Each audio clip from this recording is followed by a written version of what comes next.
முதலாக 1988 இந்த முயற்சியில் ஈடுபட்டுள்ளேன். இன்று 239வது முறையாக தருமபுரி பாராளுமன்றத்துக்கு வேட்புமனு தாக்கல் செய்துள்ளேன். இதுவரை வாஜ்பாய், நரசிம்மராவ், ஜெயலலிதா, கருணாநிதி, ஏ.கே. ஆண்டனி, வயலார் ரவி, எடியூரப்பா, பங்காரப்பா, எஸ்.என். கிருஷ்ணா, விஜய் மல்லையா, சதானந்த கவுடா, ஜெகதீஷ் ஷட்டர், தற்போதைய ஜனாதிபதி திரௌபதி முர்மு, தன்கர் இவங்களெல்லாம் எதிர்த்து வேட்புமனு தாக்கல். உலக கின்னஸ் புக்கில் இடம்பெறுவது இந்த முயற்சியில் ஈடுபட்டுள்ளேன். இதுவரை Limca, Asia book of record, Delhi book of ரெக்கார்ட்ஸில் இடம் பிடித்துள்ளேன். என்னுடைய வாழ்நாள் பூரா தோல்வி தான் நான் விரும்புகிறேன்.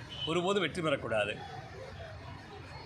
ஓட்டு நம்ம மேட்டூர் பாராளுமன்ற எம்எல்ஏ தொகுதியில் 2011 எஸ்ஆர் பார்த்திபனை எதிர்த்து வாங்கினாங்க. ஒரு வார்டு இடைத்தேர்தலில் 0 ஓட்ஸ் வாங்கினாங்க. 1991 நரசிம்மராவை எதிர்த்து வேட்புமனு தாக்கல் செய்து போல என்னை கடத்தப்பட்டு பல்வேறு சித்திரவதைக்குள்ளாய் தப்பித்து வந்தேன்.